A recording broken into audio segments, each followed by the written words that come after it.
We're actually going to perform the passage we're looking at tonight, which is the passage on the prodigal son.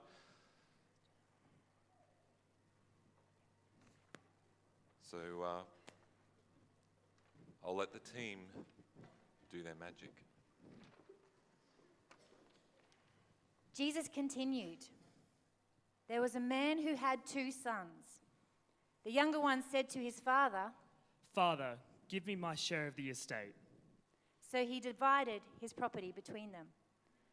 Not long after that, the younger son got together all he had, set off for a distant country, and there squandered his wealth in wild living.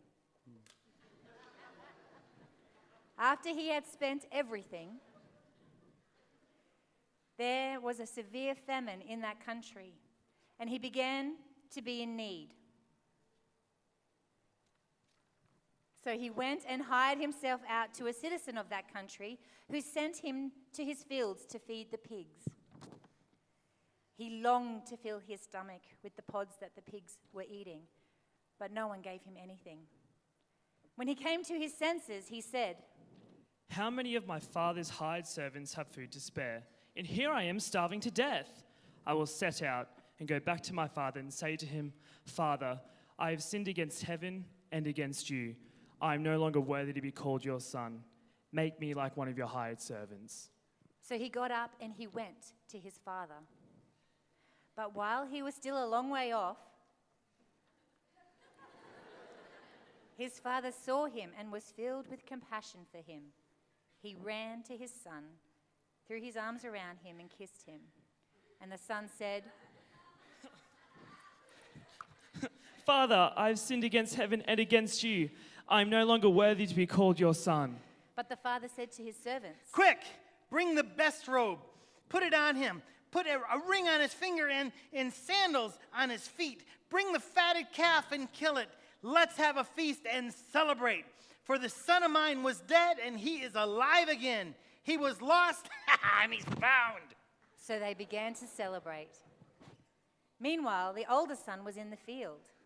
When he came near the house, he heard the music and dancing. So he called one of the servants and asked him what was going on. 'Your brother has come, and your father has killed the fattened calf because he has him back safe and sound.' The older brother became angry and refused to go in. So his father went out and pleaded with him, but he answered his father, 'Look, all these years I've been slaving for you and never disobeyed your orders. Yet you never gave me even a young goat so I could celebrate with my friends. But when this son of yours, who has squandered your property with prostitutes, comes home, you kill the fattened calf for him.' 'My son, you are always with me, and everything I have is yours. But we have to celebrate and be glad because your brother, this brother of yours, he was dead and he's alive. He was lost, but he's found.'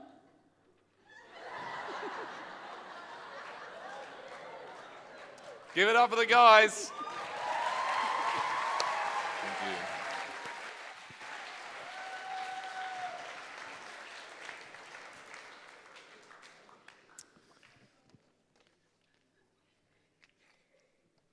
There's an Oscar nomination coming out of that. So let's get some context for this passage, because it's important when we read the Bible that we read a story in context. And I know there was a bit of fun with that, but there is a very real and very serious message in this story. And when Jesus told this story, he was talking to a group of Jewish people. Some of them were like the sinners and the tax collectors, like we were talking about today. And there was a group of Pharisees and teachers of the law who were also present. And they were not happy with the fact, like we learned this morning, that Jesus was hanging out with the sinners and the tax collectors. And this is when Jesus decides to tell 3 stories. Well, there's 2 stories before this one.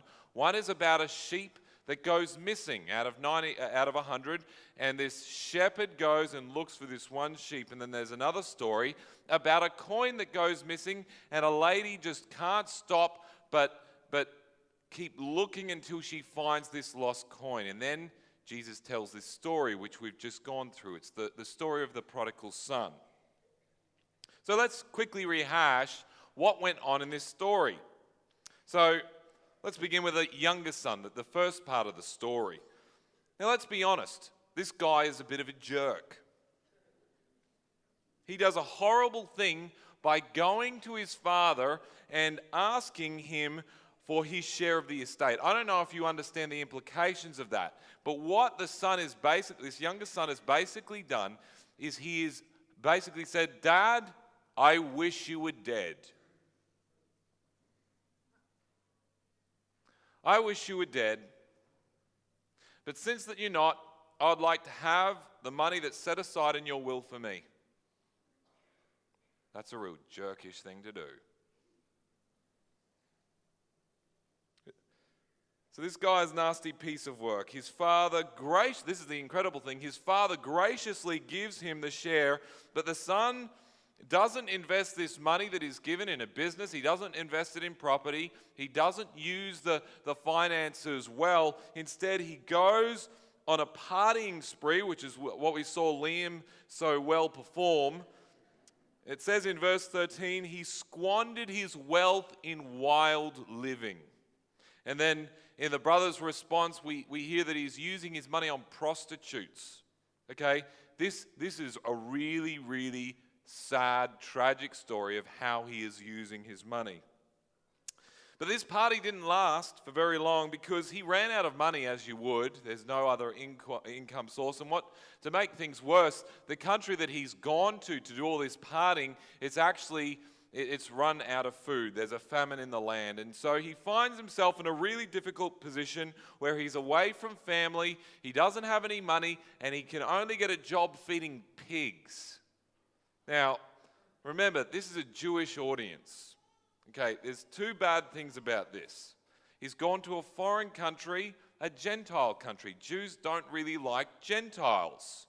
So that's the big no-no, number one. He's gone to a foreign country. The second thing that he's done wrong here is that he's hanging out with pigs. Okay, it's tragic for the Jews. They don't eat bacon. And all the bacon lovers said, oh... But yeah, we can eat bacon now.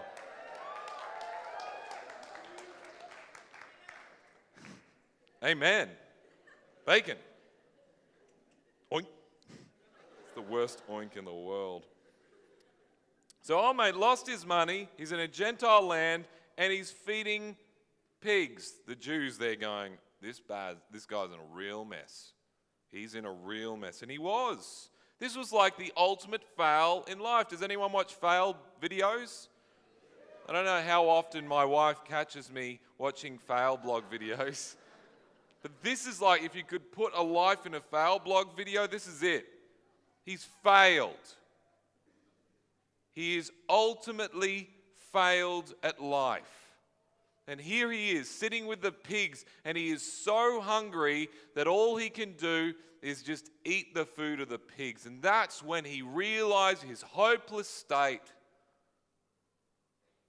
And he says, life would be so much better at home, even if I was one of my father's servants. And what is crucial to this story and for us to understand tonight is that this son recognized that he's made a mess of his life and that he needs to be forgiven. In verse 18, you hear what has happened in this son's heart. This is really crucial for us to grapple with. His self-centered, proud, and lust-driven heart has changed. In verse 18 it says, Father, I have sinned against heaven and against you. And this is a clear sign of repentance, an acknowledgement of sin, and a deep need for forgiveness. But how amazing it is that the father, in that story we saw it, the father sees the son from a long distance away. So it's sort of insinuating that the father was looking for this son. He hadn't given up on him. He's there, out there, looking for the son. And in the distance, you see the father. He sees the son, and he does something that in the culture of the day, men shouldn't run like that. But he can't help himself. But he runs. He runs as fast as he can to this young son who has just failed at life. And he wraps his arms around him. He's filled with compassion. He gives him a kiss, and he puts on a party for the son who has returned home. This is a great celebration moment. A robe is put on him, and there's a ring that's put on his finger, sandals on his feet. The son is being restored to his position in the family. For this son of mine, as the father said, was dead and is alive again. He was lost and is found. You know, the truth is that we were all once prodigal sons and daughters. We were all once in that position. And we need to grapple with the fact that we need to repent of our sins and follow Jesus. If that's you tonight, and you have not yet come to that place of recognizing I am a sinner and I need a Savior, then I encourage you, make a response. People have been making that decision this week. Do not delay. The Father is calling, and you need to respond. But there is a second part in this story, and it doesn't end there because there's an older son. And I think this is a character that most of us can relate to tonight.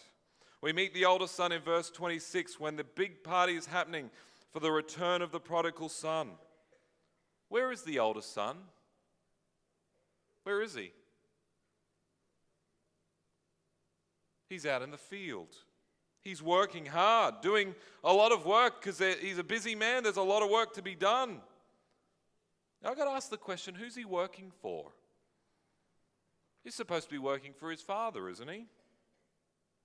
But there's a problem with this work, and it becomes in the way that he responds when he finds out about the party. Now, can I just say that this older brother issue is alive and well today?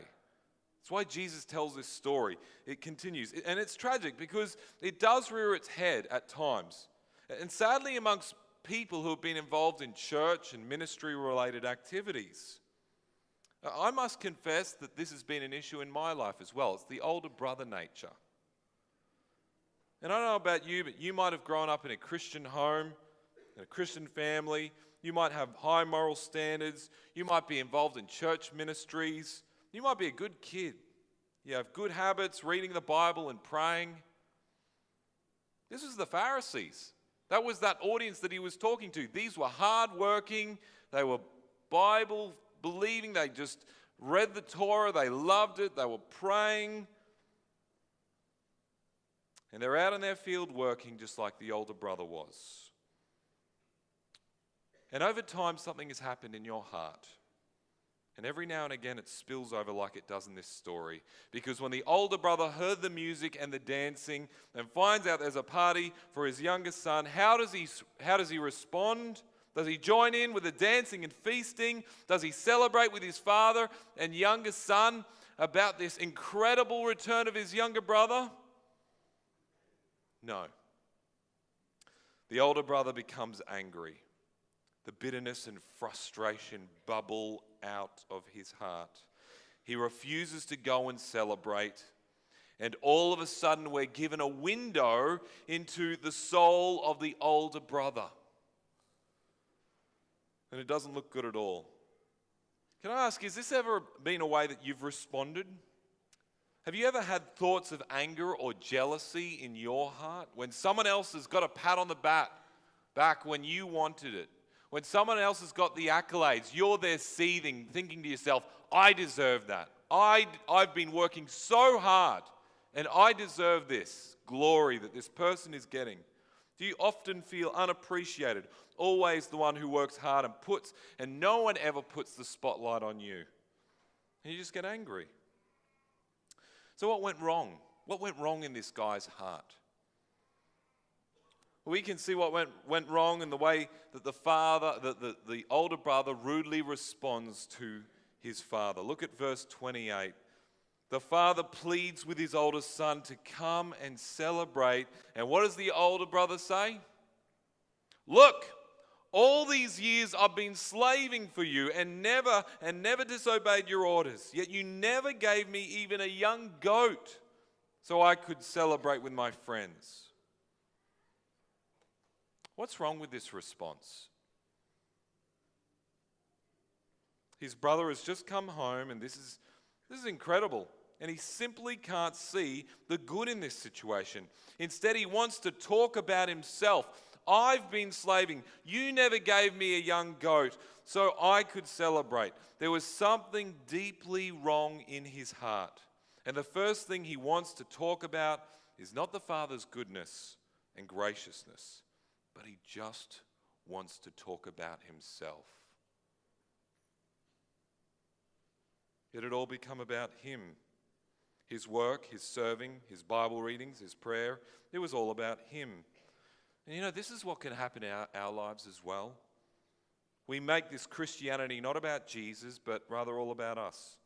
Our motive to serve, our desire to go to church, our motive to be helping out isn't about the love of Jesus. It's not compelled by the love of Jesus. It's all about me. I want to look the part.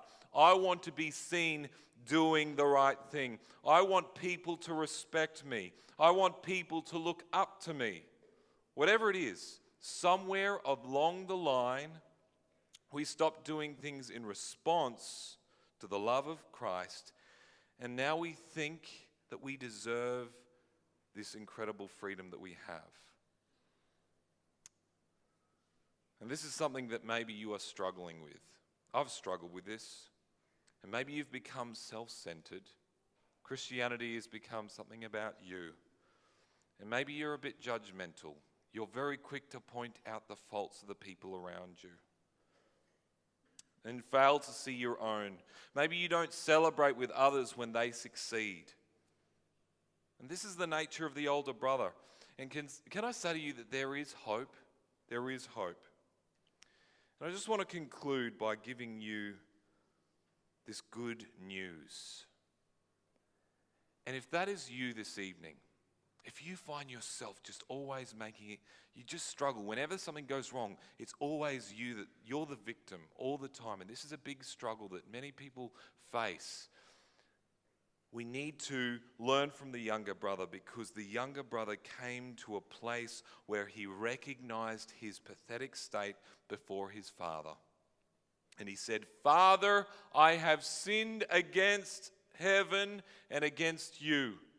I am no longer worthy to be called your son." And this brought freedom and liberty to the son, because he had grasped his deep need for grace. He could do nothing to earn acceptance from his father, except that he had to receive this gift by faith, and it was grace.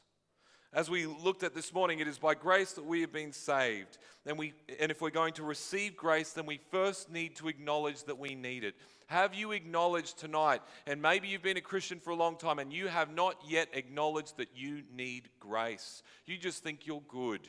You think that you've been a Christian for long enough, you've been growing up in a good home, and you've just got it all together. And some of us need to learn from the younger brother. And we need to fall on our knees before a holy and awesome God and cry out to him, "I have sinned. I have made this thing all about me. This Christianity is no longer all about Jesus. It's all about me. Whenever I see other people succeed, I get defensive, I get jealous, and it's all about me." And we need to fall on our knees, and we need to acknowledge that it is by grace that we have been saved, not by works, so that no one can boast. Tonight, you might be living like the older brother. You might have been involved in Christian work for a long time. And you need to come to Jesus and receive his grace. And the only way that we can do that is by coming to the cross. And you know what? Sometimes I think we start to think that that the gospel is something that is only for new Christians. I don't know about you, but I've grown up in places where you go to church and you get this gospel presentation at the end, and someone says, if you haven't put your faith in Jesus, respond, that's great. And you start to think that the gospel's for newbies. And maybe that was me. That was my journey. I just started to think that, I believed in Jesus all the way back then. I put my faith in him all the way. I've graduated from gospel, basically. Tonight, you might have been a Christian for a long time. You might have grown up in a home and it's all good. But you just need to come to the cross tonight and acknowledge that you need grace. Your good works, your hard work, all those things, they don't save you. You need Jesus. And the way that we do that is we come to the cross and we say, Jesus, I'm sorry that I've made this Christianity thing all about me. And I've sinned, and I thank you for Jesus. I thank you for the cross. And this evening, I'm saying, I'm yours, save me. And forgive me and cleanse me. And help me to keep my eyes on Jesus. Tonight, if your eyes have come off Jesus, then lift them. Lift them to him, the one who died and rose again.